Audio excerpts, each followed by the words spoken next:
solamente tú eres digno, solamente a ti, Señor, te va a alabar nuestros labios, solamente a ti te va a alabar nuestros corazones.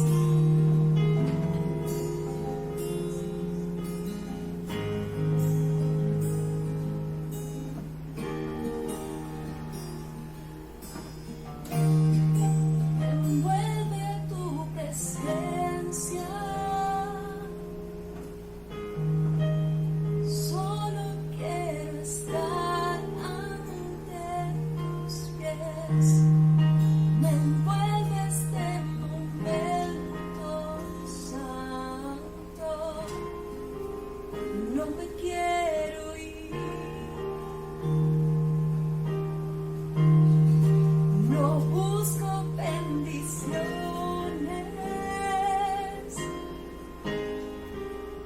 Cristo, no me debes nada a mí,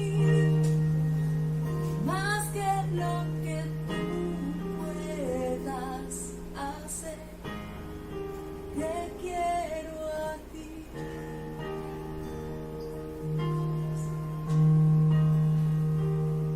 Lo siento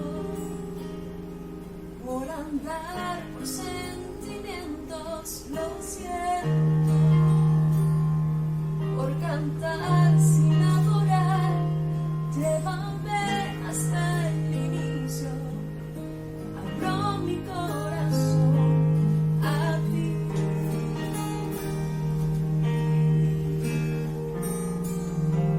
Lo siento por buscar lo mío primero, lo siento por olvidar que bastas tú. Llévame hasta el inicio, Dios, abro mi corazón a ti, a ti, a ti. Me envuelve tu presencia, solo quiero estar ante tus pies. Me envuelve este momento santo, no me quiero ir, no me quiero ir, no busco bendiciones,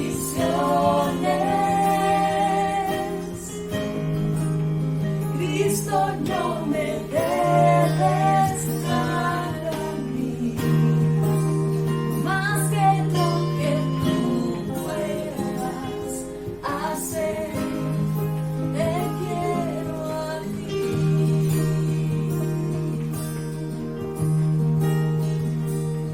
Lo siento por andar por sentimientos, lo siento por cantar sin adorar. Llévame hasta el inicio, Dios, abro mi corazón a ti.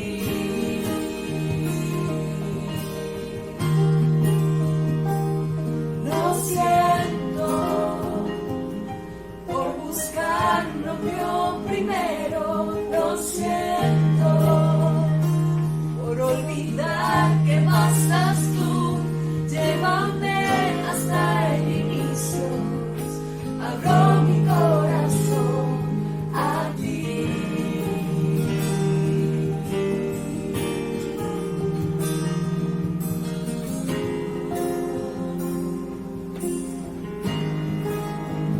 A ti, Señor, abro mi corazón.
te bendiga. Una vez más estamos acá entonces para continuar con la segunda parte de nuestra serie Cuando Dios parece injusto. Y la verdad es que muchas veces nos hacemos esa pregunta y tal vez tú en este instante te estás haciendo también esa pregunta. ¿Es realmente Dios justo? Cuando ves lo que está ocurriendo a tu alrededor, cuando ves que las cosas no se dan como se supone que deberían darse, considerando tu obediencia a Dios y tu confianza y tu fe en Él, cabe preguntarse y llega ese momento de duda, ¿realmente Dios es justo? Y decíamos la semana pasada que hay dos interrogantes importantes a responder. Uno, ¿qué hacer cuando las cosas no ocurren como se espera según la fe que tienes en Dios? ¿Qué hacer en esos momentos? Y la otra pregunta también es importante. ¿Qué hacer cuando estoy en el fondo de la crisis? Cuando estoy en plena duda en cuanto a mi fe, en lo que Dios es capaz de hacer. Y estas dos interrogantes las queremos responder a través del libro de Habacuc, considerando su historia y el contexto en el que él estuvo. La semana pasada hablábamos acerca de Habacuc, que era uno de los 12 profetas que en la escritura se conocen como profetas menores. En el mundo teológico, pues se conoce como profetas menores, una clasificación que no tiene sentido realmente, porque se habla que son profetas menores porque sus libros son los más cortos en cuanto a capítulos, ¿no? Por lo que esa clasificación pues no tiene mayor sentido. Sin embargo, él es uno de esos 12 profetas que encontramos en el Antiguo Testamento. Y Habacuc se hacía una interrogante que también nosotros nos hacemos hoy día, porque en aquel entonces el pueblo de Israel estaba en una situación difícil. Había mucha idolatría, había mucha inmoralidad, había mucha injusticia, gente mala se aprovechaba de gente buena. Y para Habacuc, él le decía, Señor, tú como que no estás actuando, no parece que no te importara lo que estamos pasando. Cuando pudieses hacer algo, no lo haces, Señor, y te muestras como que no eres justo. Tal vez eso pueda estar pasando hoy en tu vida, quizás sea tu experiencia. Y decíamos la semana pasada esto, y es importante que lo tengas claro. Un creyente profundamente comprometido puede expresar cuestionamientos y fe simultáneamente. Porque a veces piensas que no, al considerar estas cosas y al tener estas dudas, piensas, hoy estoy pecando, Dios me va a castigar. No, puedes, y es importante que lo expreses a la persona correcta, y en este caso, pues a Dios. Habacuc tenía esas dudas, tenía ciertos cuestionamientos, pero al mismo tiempo también mostraba su confianza y su fe en Dios. ¿Y qué es lo que hacía Habacuc? Él, haciendo honor a su nombre, él se aferraba a Dios, él descansaba en el Señor, él sencillamente estaba y abrazaba al Señor en esta situación difícil. Ahora, en esta segunda parte, que cabe preguntarse, ¿cómo actuar cuando aún la situación no se resuelve? Cuando estamos en el fondo de la crisis. Porque déjame decirte, muchas personas consideran que el crecimiento cristiano, tu desarrollo, tu madurez espiritual es como una línea recta, ascendente. Pero no ocurre así. Realmente el crecimiento cristiano, la madurez espiritual, es como una espiral, pero ascendente. En donde tienes épocas donde todo está saliendo bien. Oras y viene la respuesta del Señor, gloria al Señor. Estás orando, llegas al estacionamiento, oras y consigues el puesto de estacionamiento allí. ¡Ah, qué maravilla! ¡Qué bueno es el Señor!, ¿no? Y consigues puesto. O estás en el semáforo y oras para que salga verde y ¡pum! Salió verde. ¡Gloria a Dios! Y pasa. Todo es maravilla, todo está saliendo bien. Hay armonía con la gente que tienes alrededor. Pero de momento hay una situación donde hay como especie de estancamiento y luego va bajando. Ya la oración no es respondida. Ya ese ímpetu que tenías al principio como que decae. Ya Dios no te está hablando de la misma manera. Ya los mensajes o las canciones no es lo mismo. Y hay un desaliento y un desánimo y estás allí en bajada, ¿no? Y los problemas como que se hacen aún mayores. Y la respuesta de Dios no termina de llegar. Dios no habla, no escuchas, no sientes a Dios. Y llegas y bajas. Y llegas a un punto que caes en el fondo. La pregunta ahora es, ¿qué hacer allí? ¿Qué puedes decir en esos momentos? Y Habacuc estaba de alguna manera en ese punto. Creía en Dios, pero había cuestionamientos porque lo que estaba ocurriendo, el juicio que Dios dijo, con el cual Dios le habló a Habacuc para que él profetizase al pueblo, lo que le dijo quizás no es lo que Habacuc hubiese querido escuchar.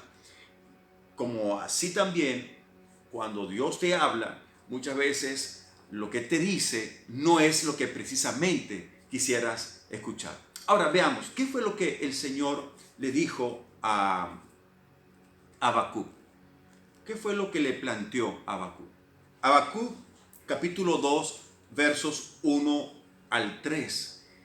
Y allí encontramos tres cosas específicas que puedes hacer mientras estás allí en el fondo. Leamos. Me mantendré alerta, me apostaré en los terraplenes, estaré pendiente de lo que me diga, de su respuesta a mi reclamo. Lo primero que hizo entonces Habacuc en esta situación fue detenerse y escuchar. Lo que hacemos nosotros, al contrario, es quejarnos. Pocas veces nos detenemos para sencillamente escuchar lo que Dios nos pueda decir, sino que en nuestra queja, en nuestro reclamo, acallamos de alguna manera o pretendemos acallar la voz de Dios. Y aun cuando Él no se puede estar diciendo y hablando, es tan alta nuestra queja que no logramos discernir lo que Dios nos quiere decir. ¿Y cómo el Señor nos habla? Bueno, nos habla de muchas maneras, a través de personas, a través de la lectura de la palabra, a través de un mensaje como este, por ejemplo, a través de alguna canción, a través de las circunstancias. Dios se valdrá de 1000 medios para poder hablar a tu corazón, hablar y llamar a tu atención. Muchas veces tendrá que sacudirte para que puedas, y una vez por todas, escucharle. ¿Qué hizo, por ejemplo, el apóstol Pablo? El apóstol Pablo estaba enfermo, él reconoció, tenía un aguijón en la carne, y él oraba, y el Señor como que no respondía. Y dice él, oré 3 veces, y por fin Dios le habló. Y lo que le dijo no fue precisamente lo que tú y yo quisiéramos escuchar. ¿Qué le dijo el Señor al apóstol Pablo? Bástate mi gracia, porque mi poder se perfecciona en la debilidad. En otras palabras, no le dijo, sí, te voy a sanar. Esa no fue la respuesta. La respuesta fue, vas a mantener tu enfermedad. ¿Okay? Porque mi poder se va a perfeccionar en esa enfermedad. De momento no es la respuesta. La respuesta que quisiéramos es, sí, te voy a sanar. Pero en el caso del apóstol Pablo, fue esa. Así que, ¿qué tienes que hacer cuando estás en el fondo, en el momento de crisis, cuando hay esas dudas en cuanto a tus creencias? Espera en Dios y escucha, detente, escucha al Señor. Él hablará a tu corazón. Cuando no entiendas lo que está ocurriendo a tu alrededor, entonces abre tu corazón para que Dios pueda hablarte. Deja que Él te hable. Cuando estás en esta situación, cuando no entiendes las circunstancias, entonces sigue lo siguiente. Cuando no entiendes, detente y escucha. Deja que Dios te hable. Lo segundo que hizo Habacuc en estos momentos de tanta incertidumbre y de dudas y cuestionamientos, además de detenerse y escuchar, lo encontramos en el versículo 2 del capítulo 2 de Habacuc. Dice así: y el Señor me respondió, escribe la visión y haz que resalte claramente en las tablillas para que pueda leerse de corrido. Como verán, lo segundo que hizo, además de esperar y escuchar a Dios, es escribir lo que Dios estaba diciendo. ¿Por qué el Señor nos pide, en todo caso, escribirlo?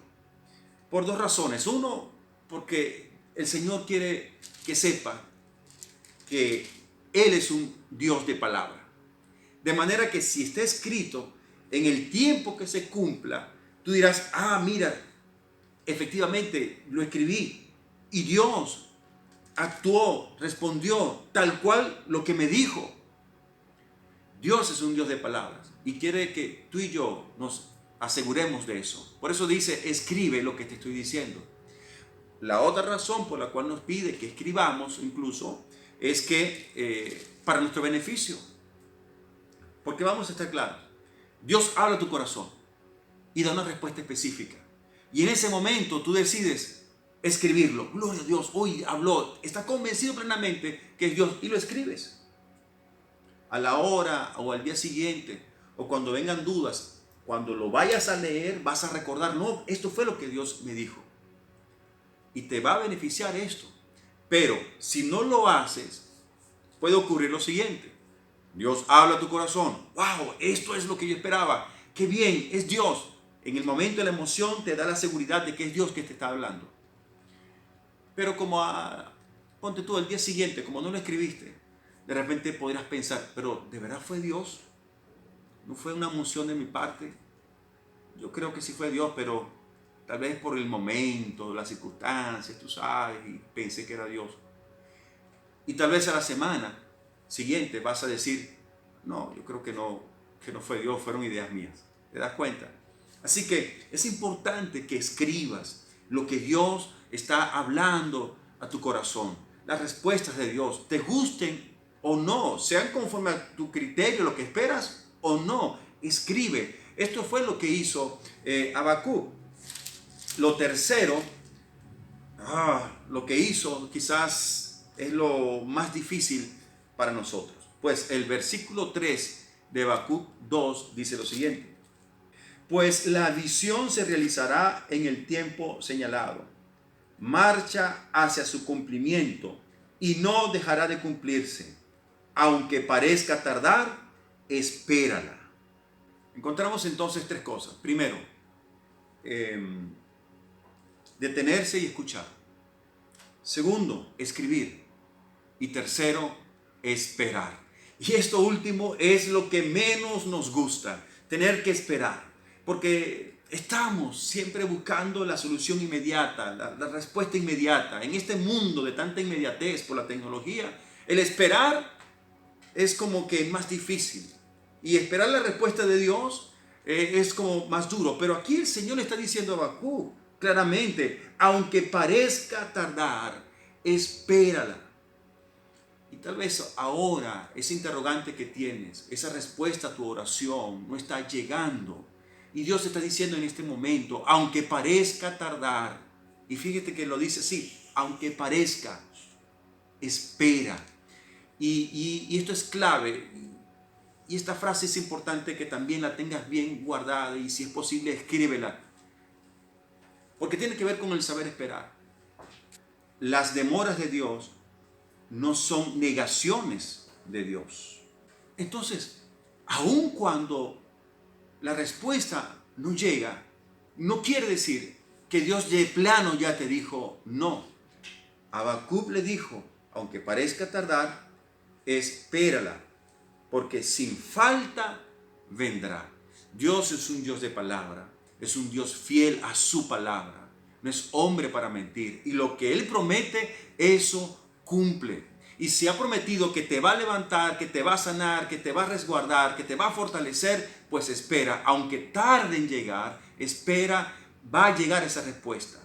No se está demorando porque ya te dijo que no. No, hay una demora que quizás en su soberanía, dentro de su sabiduría, la permite para que puedas fortalecerte en carácter y que cuando llegue esa respuesta puedas disfrutarla y puedas vivirla en su plenitud. El Señor sabe lo que hace y tienes que saber descansar entonces en Él. Detente a escuchar la voz de Dios. Escribe lo que Él te ha dicho y espera en el Señor. Algunos piensan que esperar es una actividad, es una acción donde no hay ninguna actividad. Es como que, bueno, está bien, voy a esperar que el Señor me mande el trabajo y te quedas ahí encerrado en casa. No se trata de eso. Esperar tiene que ver también con accionar. Y mientras esperas la respuesta definitiva de Dios, entonces sírvele a Dios. Actúa y haz lo que está a tu alcance hacer. De servir, de ayudar, de trabajar, mientras viene esa respuesta definitiva de parte de Dios. ¿Te has preguntado cuánto tuvo que esperar Habacuc para que esta profecía se cumpliese de parte de Dios? Esperó mucho y mucho tiempo. Recuerden, había un juicio para el pueblo de Israel por su idolatría, por su maldad, porque se habían desviado del Señor. Y de paso, ese juicio iba a ser ejecutado por un pueblo, los babilonios, aún peor que los judíos. Y esto fue lo que trajo un shock emocional para Habacuc. Sin embargo, eso se dio. ¿En qué momento? Pasó una generación prácticamente para que se cumpliese. Y algunos escritores consideran que Habacuc pudo ver ese ataque de Babilonia un poco. No lo vio en todo su esplendor. Lo cierto es que sí, tardó un tiempo. Ahora, la gran interrogante es esta. ¿Cómo es posible que Dios entonces vaya a escoger a un pueblo aún más malvado para castigar, para reprender, para disciplinar, si se quiere, a su pueblo? ¿Acaso ese pueblo que es más malvado se va a quedar así sin más ni más? ¿Acaso su maldad, que es mayor, no va a ser juzgada por Dios? Que también era la inquietud de Habacuc.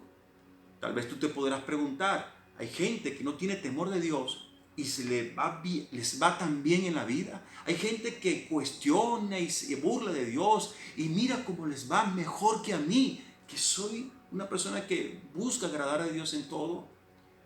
¿Acaso esa persona Dios no va a actuar y su maldad no va a tener también su juicio? Eso lo pensaba también Habacuc. ¿Y cuál fue la respuesta del Señor con respecto a ese pueblo que era aún más malvado?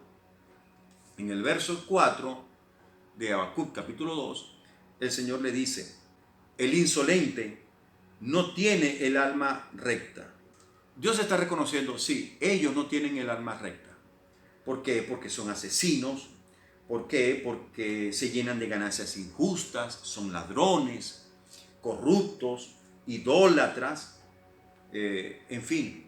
Dios le dice, sí, es verdad, Habacuc, ellos y su maldad va a tener también su recompensa. Ellos están inflados porque es un ejército poderoso, porque es un pueblo poderoso, pero también van a tener su recompensa. Así que Habacuc, no te angusties, pues Dios también te dice a ti eso. Aquellos que te han hecho mal, aquellos que han hecho mal contra ti, que te han atacado, que te han puesto en poco, créeme, tal vez hoy se vean, tú sabes, victoriosos y no pasa nada, pero también tendrán su recompensa de parte de Dios. Descansa en el Señor, espera en Él. ¿Sabe qué es lo que dice el Señor? El Señor, vamos a encontrar, no lo podemos leer por cuestiones de tiempo, pero a lo largo de todo el capítulo 2, desde el verso 6 hasta el 19, hay unas declaraciones de parte de Dios, declaraciones de juicio. En el capítulo 6, por ejemplo, dice: ay del que se hace rico con lo ajeno y acumula prendas empeñadas. Esa expresión, ay, es una expresión de juicio, ¿ok?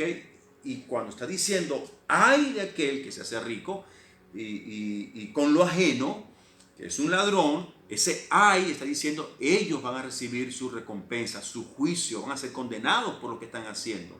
En el versículo 9 también dice, ay del que llena su casa de ganancias injustas. Eso es lo que hacían ellos. Y está diciendo, Habacuc, descansa, espera, porque van a recibir su juicio por lo que están haciendo. En el verso 2 también sigue diciendo, 12, dice, ay del que construye una ciudad con asesinatos.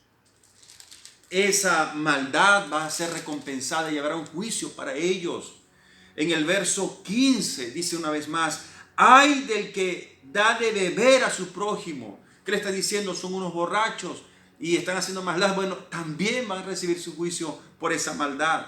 En el verso 19 dice también el Señor, ay del que dice al palo, despiértate, y a la piedra muda, levántate. En otras palabras, estos están en una idolatría. Y el Señor le dice, bueno, son idólatras, también van a recibir su justo juicio. Así que no te angusties si ves que el malo prospera y tú no. No pienses que Dios está siendo injusto. Puede que Dios parezca injusto, pero no está siendo injusto porque en su tiempo el malo pagará por su maldad. El verso 4 entonces dice en su primera parte, aunque el insolente no tiene el alma recta. Pero en la segunda parte, y algunos consideran que es el texto más importante en todo el libro de Habacuc, dice, pero el justo vivirá por su fe. Y aquí hay algo clave. El justo vivirá por su fe. Y aunque tú no entiendas lo que puede estar pasando a tu alrededor, y aunque hayan cuestionamientos en tu mente y en tu corazón, recuerda, puedes mantener tu fe simultáneamente. ¿Por qué? Porque el justo por la fe vivirá. Y aunque haya dolor y haya tristeza y parezcas morir de fallecer, si mantienes tu confianza en Dios, tu fe en Él, dice la Escritura, vas a vivir. Vivirás una vida abundante, donde habrá paz abundante, donde habrá provisión incluso también abundante, porque es la fe lo que va a marcar la diferencia en tu vida. Y es esa fe la que marcará la diferencia entre aquel que desafía a Dios y en ti que le obedeces. El justo por la fe vivirá. El versículo 20 de Habacuc 2 dice lo siguiente. Mas Jehová está en su santo templo, calle delante de él toda la tierra. Dice, el Señor está en su santo templo. Y esta expresión última es importantísima, porque tengo mi fe en Dios, el justo por la fe vivirá, porque está convencido de que Dios está en su santo templo, de que en esa circunstancia difícil, en donde está en el fondo de la crisis, en donde hay cuestionamientos incluso, mi fe se fortalece porque creo firmemente que Dios está, aunque no lo sienta, aunque no lo vea en ese momento, aunque su respuesta no llega, Dios está. Entonces, ¿qué hacer cuando estás en el fondo de la crisis? Pues sencillamente yo decido detenerme y escuchar la voz de Dios. ¿Por qué? Porque Él está en su templo, porque Él está allí. Yo decido escribir lo que me dice, porque Él está, porque Él me habla, porque es su palabra la que está en juego. Y yo decido esperar en el Señor. ¿Y por qué espero en Él? Aunque parezca tardar, porque sé que Él está. ¿Te das cuenta? Y esto fue lo que hizo Habacuc. Y esto es lo que debes hacer en los momentos más críticos de tu vida. Cuando hay mayores cuestionamientos, decide esperar en el Señor. Espera en Él y Él hará. Cuando Dios parece injusto, entonces tienes que preguntarte, ¿realmente es así? Cuando Dios parece injusto, tienes que preguntarte, ¿realmente, Señor, eres injusto? Pregúntaselo a Él. Pero al mismo tiempo manteniendo tu confianza en que Él está y Él obrará. Recuerda, las demoras de Dios no son negaciones de Dios. Quiero invitarte a orar y a poner tu confianza en Dios, pero también ese compromiso, asumir ese compromiso de detenerte a escucharle, asumir el compromiso de escribir lo que Él te hable y esperar en Él. afirmar tu confianza en Dios, en el hecho de que Él está contigo. Él está contigo. ¿Qué tal si oramos? Señor, qué bueno es saber que tú estás. Qué bueno es saber que como refugio que eres, como roca firme que eres, permaneces allí, Señor. Y aunque el Señor, por las circunstancias que están pasando a mi alrededor, no vea, no sienta la respuesta de tu mano, aunque pase por este valle de sombra y de muerte, Señor, donde no siento el mismo mover de años atrás o de tiempo atrás, oh Señor, yo no voy a renunciar a mi fe en ti, pues ahora estoy más convencido de que tú estás, Señor, presente y de que tú estás conmigo. Por eso, en primer lugar, te doy gracias. Gracias por estar presente, Señor, y por no abandonarme. Y aunque pueda que tenga cuestionamientos y no entienda lo que estás haciendo, Señor, hoy decido detenerme en mis quejas y escuchar tu voz. Padre, te ruego que tenga el discernimiento para entender tu voz, Señor. Hoy decido escribir y dejar por sentado lo que estás hablando a mi vida, Señor. Y también decido esperar en ti. Te ruego que me des las fuerzas para poder esperar. Que en los momentos de duda o de desesperación pueda encontrar en ti, Señor, ese consuelo y poder aguantar, Señor, en ti y esperar por tu respuesta, porque sé que vendrá, Señor. Porque sencillamente tú estás en tu templo, porque estás en este lugar, porque no me has abandonado ni me vas a abandonar. Mi Dios, en ti descanso y gracias por tu respuesta. Sea cual sea, la recibo, Señor, con gozo, con alegría y con la disposición de obedecerte. En el nombre de Cristo Jesús. Amén y amén. Muy bien. Así que esperamos que este tiempo y estas palabras hayan sido de inspiración y de ánimo para ti en estas circunstancias tan difíciles que estás viviendo. Pero ¿qué va a pasar luego? ¿Qué pasó con Habacuc? ¿Qué pasó con el pueblo de Israel? Y en la última parte de esta serie vas a ver cómo es que se celebra en la victoria del Señor. Así que no te lo pierdas. Dios te bendiga y gracias por tu atención.